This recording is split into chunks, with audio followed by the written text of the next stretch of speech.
স্বৈরাচার শাসক নমরুদ। ইব্রাহিম আলাইহিসসালামের সময়কালে পৃথিবীর সবচেয়ে ক্ষমতাধর বাদশাহ ছিল নমরুদ। সে পৃথিবীর 4 জন বড় বড় শাসকদের মধ্যে অন্যতম। নমরুদ প্রায় 400 বছর রাজত্ব করেছে। পবিত্র কোরআনে তার সম্পর্কে বর্ণনা করা হয়েছে। পৃথিবীতে সর্বপ্রথম নমরুদই রাজমুকুট পরিধান করেছিল। নমরুদ শব্দটির অর্থ হচ্ছে বিদ্রোহী, অর্থাৎ খোদার বিরুদ্ধে দ্রোহিতার কারণে তাকে এ নামে ডাকা হতো। এর আরও একটি অর্থ হল বাঘিনী। আরবের কিংবদন্তি অনুযায়ী নমরুদকে বাল্যকালে এক বাঘিনী দুধ পান করিয়েছিল। ইতিহাসবিদরা নমরুদকে আল জব্বার বা চরম স্বেচ্ছাচারী হিসেবে বিবেচনা করে থাকে, যার স্বেচ্ছাচারিতা তার শক্তি, ক্ষমতা ও দম্ভের প্রকাশভঙ্গি ছিল। বাইবেল অনুসারে নমরুদ ছিল এক মহাশক্তিধর ব্যক্তি, যে স্বয়ং আল্লাহ সুবহানাহু তাআলাকেই স্বীকার করতে চেয়েছিল। নাউজুবিল্লাহ। হজরত নূহ আলাইহিসসালামের মৃত্যুর পরের বছর মিশরে 42টি রাজ্য একত্রিত হয়ে একটি অধিবেশনের আয়োজন করে, যেখানে নমরুদকে রাজার রাজা, কিং অফ কিংস উপাধিতে ভূষিত করা হয়। এই খ্যাতি ও সম্মানের শিখরে পৌঁছে তার মানসিকতার পরিবর্তন আসে এবং সে নিজেকে দেবতা বলে দাবি করে আর তার প্রার্থনা করার আদেশও দেয়।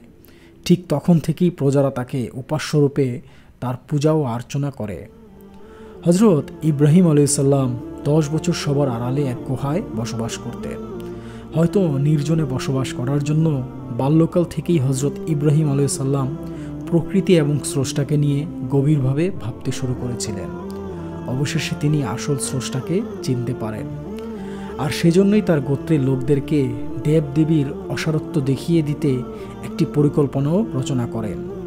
তার গোত্রের লোকেরা যেসব মূর্তিগুলো পূজা করত, ঠিক সেই প্রতিমাগুলোকেই ইব্রাহিম আলাইহিসসালাম একটি কুড়াল দিয়ে ধ্বংস করে দেয় এবং প্রতিমার মধ্যে সবচেয়ে বড় প্রতিমার কাঁধে কুড়ালটা ঝুলিয়ে দেয়। পরবর্তীতে যখন গোত্রের লোকেরা প্রতিমাগুলোকে এমন অবস্থায় দেখে, তখন ইব্রাহিম আলাইহিসসালামকে জিজ্ঞাসা করে, এদের এই অবস্থা কে করলো? তখন ইব্রাহিম আলাইহিসসালাম বলেন, তোমাদের বড় প্রতিমাকেই জিজ্ঞাসা করছো না কেন?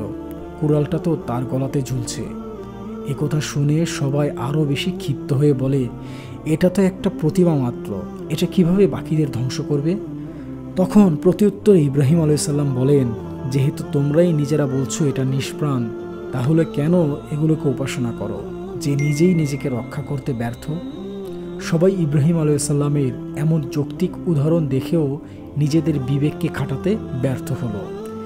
একটা বিষয় লক্ষ্য করলে বোঝা যায়, বর্তমান সময়েও উন্নত বিশ্বে, এত শিক্ষিত সমাজেও এই ধরনের প্রথা দেখা যায়।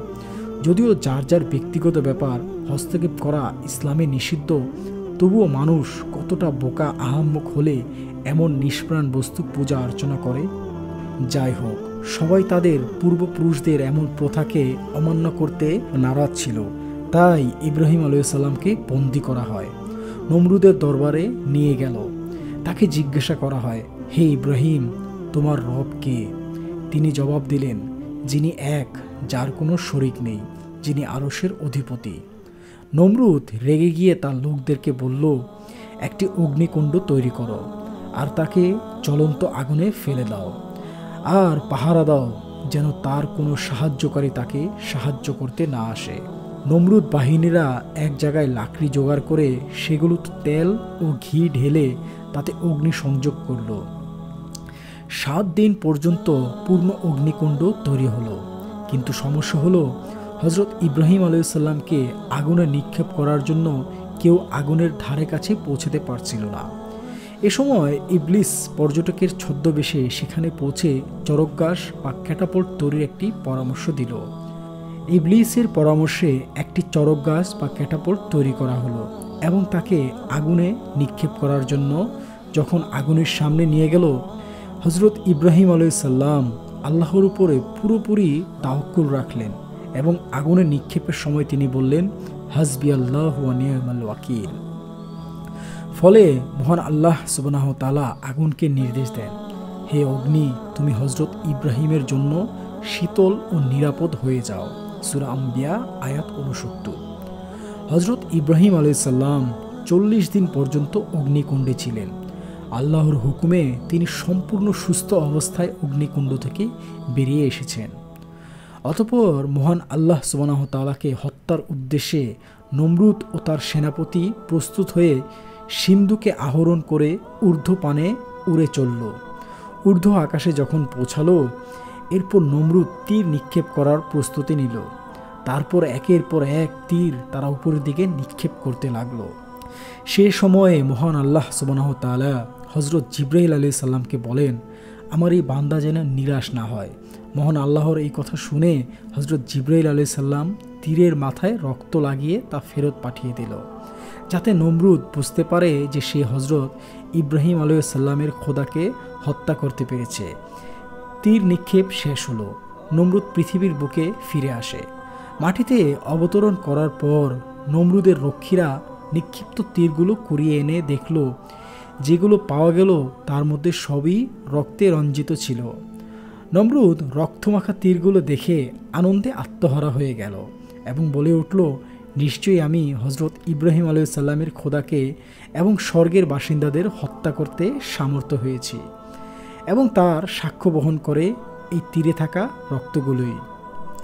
যে অহংকারী ও স্বৈরাচারী শাসক এত পরিমাণের সৈন্যদল ব্যবহার করে এমন উদ্ভট অভিযান করল, সে অহংকারীকে আল্লাহ সুবহানাহু তাআলা এমন ক্ষুদ্র প্রাণী পাঠালেন যে সে কল্পনাও করতে পারেনি। নমরুদ আল্লাহর বাহিনীর সঙ্গে যুদ্ধ করার ঘোষণা দিল। হযরত ইব্রাহিম আলাইহিস সালাম দূর আকাশের দিকে আঙ্গুল দিয়ে দেখালেন। দূরে কালো রঙের একটা মেঘ দেখা যাচ্ছিল। যখন সেটা কাছে আসলো, দেখা গেল কোটি কোটি মশার গুনগুন শব্দে ময়দান মুখরিত হয়ে গেল। কিন্তু নমরুদ অবজ্ঞার সুরে বলল, এ তো মশা, তুচ্ছ প্রাণী, তাও আবার নিরস্ত্র। ঠিক তখনই প্রত্যেকটি সৈন্যের মাথার উপর মশা অবস্থান নিল। অতঃপর তাদের বুঝে ওঠার আগেই মশাগুলো তাদের নাক দিয়ে মস্তিষ্কে প্রবেশ করল। তারপর ধ্বংসন করা শুরু করল। সৈন্যদের মধ্যে বিশৃঙ্খলার সৃষ্টি হয়ে গেল। হিতাহিত জ্ঞান হারিয়ে তীরন্দাজরা ঊর্ধ্ব তীরে নিক্ষেপ, পদাতিক সৈন্যরা নিজেদের চারপাশে অন্ধের মতো তরবারি চালালো, যার ফলে একে অপরকে নিজেদের অজান্তেই আহত বা নিহত করে ফেলল। মশার সঙ্গে যুদ্ধ চলাকালে নমরুদ পালিয়ে প্রাসাদে চলে এলো। এ সময়ে সবচেয়ে দুর্বল একটি মশা তাকে তাড়া করল এবং কিছুক্ষণ মাথার চারপাশে ঘুরে নমরুদের নাক দিয়ে মস্তিষ্কে ঢুকে পড়ল। এরপর মগজে ধ্বংসন করা শুরু করল। নমরুদ যন্ত্রণায় অস্থির হয়ে উন্মাদের মতো প্রাসাদে প্রবেশ করল এবং যন্ত্রণায় দিশেহারা হয়ে নিজের জুতা খুলে নিজের মাথায় আঘাত করতে শুরু করল। দেখা গেল যত জুতা দিয়ে বাড়ি নিজের মাথায় আঘাত করে, তখন কিছুটা শান্ত হলেও এর মাত্রা ক্রমাগত বাড়তেই থাকল। অবশেষে মৃদ আঘাত করার জন্য সার্বক্ষণিক একজন কর্মচারী নিযুক্ত করল নমরুদ। সুদীর্ঘ 40 বছর তাকে এই দুঃসহ যন্ত্রণা ভোগ করতে হয়েছিল। অবশেষে মাথার আঘাতের ব্যথায় নমরুদের মৃত্যু হয়। তাফসিরে ইবনে কাসির। পুরো ঘটনাটি মনোযোগ স্থির করে চিন্তা করলেই বোঝা যায় আল্লাহর পরিকল্পনা কতটা সূক্ষ্ম। বর্তমান সময়ে কিছু কালের জন্য অন্যায় অপরাধ স্বৈরাচারী দেখলে মনে করি যে আল্লাহ কি এদেরকে বিচার করবেন না, অথচ আল্লাহ সুবহানাহু তাআলা হাজার বছর আগেই আমাদের এই প্রশ্নের উত্তর দিয়ে রেখেছেন। আমরা অল্পতেই হতাশ হয়ে পড়ি, আশাহীন হয়ে পড়ি, অথচ যে যত অপরাধ করবে তাকে ঠিক ততটুকুই শাস্তি পেতে হবে। আর এই শাস্তি আমরা দুনিয়ার সবাই মিলে দেওয়ার চেষ্টা করলেও আল্লাহর পরিকল্পনার ধারের কাছে পৌঁছাতে পারবো না। একমাত্র উপযুক্ত বিচার আল্লাহর তরফ থেকেই করা হবে। তাই যে কোনো পরিস্থিতিতে সবরের সাথে আল্লাহর উপর পুরোপুরি তাওয়াক্কুল রাখাই একজন মুমিনের জন্য শ্রেয়।